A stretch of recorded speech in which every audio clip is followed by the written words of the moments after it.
সবাইকে জানি good morning. তো সকালবেলায় দেখো আমার পুচকুকে সকালটা আনটান হয়ে শুয়ে রয়েছে, আর একজনকে তো আটকে রাখতে হয়েছে। তো এদের শুরু হয়েছে একটু কাউতালি। বাবা শুয়ে আছে, ঘড়িতে বাজে দেখো 10:30। তো আমরা রয়েছি, মা ষষ্ঠী না করে কি করে ছাড়ে। আর বেল্ট নিয়ে অসুস্থ হলো, আস্তে আস্তে করবে। তরকারি এদিকে বসিয়েছি, ময়দাটাও মাই মেখেছে। তো জামাইবাবুও আসবে, তো কাজকর্মগুলো টুকটাক করে হয়েছে, তাও বাসন মাজা বাকি রয়েছে। তো করতে হবে আস্তে আস্তে, কারণ সংসারের কাজ না করলে হবে না। আর সবাই এক জায়গায় থাকলে একটা মজাই আলাদা হয়। তো সেই হিসেবে মা বললো ষষ্ঠী একসঙ্গে করে খাওয়া দাওয়া। আর আমার ঠাম্মাকে দেখো কাজকর্ম সেরে পরিষ্কার হয়ে বসে রয়েছে। তো চলো দেখতে থাকো ষষ্ঠীটা আমরা কীভাবে এনজয় করছি। একটু পরেই দিদি জামাইবাবু আসবে, রান্না বান্না হবে। মা পারছে না বলে বেলটা কোমরে বেঁধেই নিল, কি করবে। তো এই হচ্ছে ব্যাপার। আর দাদা আর আমার কর্তা গেছে বাজারে, ওরা বাজারটা করে নিয়ে আসুক। তো আমার জামাইবাবু চলে এসছে, দিদির মেয়ে এসছে, দিদি এসছে। এই প্রথমবার আমার জামাইবাবু জলখাবার খেতে এলো। কাজে এত ব্যস্ত থাকে কি খাবারটা আলটিমেটলি পাঠিয়েই দিতে হয়। তো যাই হোক, মা সেরমভাবে রেডি হতে পারেনি, কারণ মা অসুস্থ। তো সবাই মিলে খেতে বসেছে, সবাই মিলে একসাথে থাকার মজাই আলাদা। বলে না, যদি ওই সুজন তেঁতুল পাতার নজন। তো দিদির মেয়েকেও গুছিয়ে খেতে দেওয়া হয়েছে, জামাইবাবুকে দিয়েছে। আর আমার কর্তা এখনো বাজার থেকে আসেনি।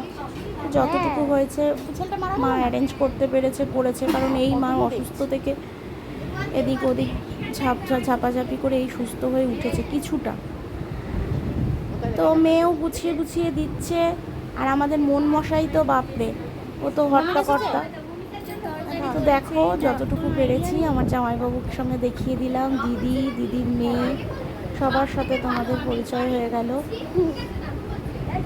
তো আমার দিদির মেয়ে খুব সিম্পল, কিচ্ছু সাজে না, ওরা নর্মালি থাকতেও ভালোবাসে। আর একটু মানে একটু চুপচাপ থাকে না, এখন একটু চুপচাপ হয়েছে। আর বাবা দেখো, বাবা দাঁড়িয়ে দাঁড়িয়ে দেখছে, বাবার তো খুব মজা। তো কর্তাও এসে গেছে, মা গুছিয়ে দিল, দুজনকেই দুই জামাই একসাথে খাবে। আর যেটুকু মায়ের সামর্থ্য হয়েছে গিফট দেওয়ার, কারণ তো সবটাই তোমরা জানো। তো মা দুই জামাইকেই গিফট দিয়েছে, ওরাও দিয়েছে। দেওয়া নেওয়ার পর্বটাও থেমেনি, এই হচ্ছে ব্যাপার। তো সবাই মিলে খেতে বসেছে, ঠাম্মা বড় পিসি রয়েছে পাশে। তো এই খাওয়া দাওয়ার পর্ব মিটছে, সব আমাদের খাটেই খাওয়া হয়। আমাদের ঘরটা খুব ছোট, টিফিনটা ওই জন্য খাটেই দেওয়া হয়েছে। এটা হয়তো অনেকের খারাপ লাগতে পারে, বাট কিছু করার নেই। দাদাকে সবাই মিলে খেতে বসেছে। আর পয়সা থাকলেই সুখ হয় না, জানো তো, সুখটা কিছুটা না মনের দিক থেকেও মনের ব্যাপারও থাকে। তো দেখো বাজারও করে নিয়ে এসছে, কি বাজার করেছে সেটাও দেখাবো। আর পূজা আর টুয়ার মধ্যে এত ভালো রিলেশন, ওরা দুই বোন নয়, ওরা বন্ধুই বলতে পারো। এমন কিছু নেই যে ওদের মধ্যে শেয়ার হয় না। আর পিসিকে দেখো বাসন মাজতে বসেছে, বড় পিসিকে বারণ করছি, এলে প্রচুর কাজ করে, খারাপও লাগে। তো কি আর করা যাবে। বাবা আর জামাইয়ের মধ্যে খুব ভাব, দুজনেই পাশাপাশি দাঁড়িয়ে। সবাইকে খাইয়ে মা বসে গেছে খাবার নিয়ে। আর এদিকে ঢালা হয়েছে বাজার, তো 5 রকম ভাজা হবে, আর ইলিশ মাছ আর খাসির মাংস। তো এই মেনু, সবাই মিলে যেটুকু হোক, দাদা বাবা আমরা সবাই মিলেই দিয়ে থুয়ে হচ্ছে। তো যাই হোক, ওদিকে ভাত বসিয়ে দিয়েছি, এদিকে 5 রকম ভাজবো বলে তেল বসিয়ে দিয়েছি।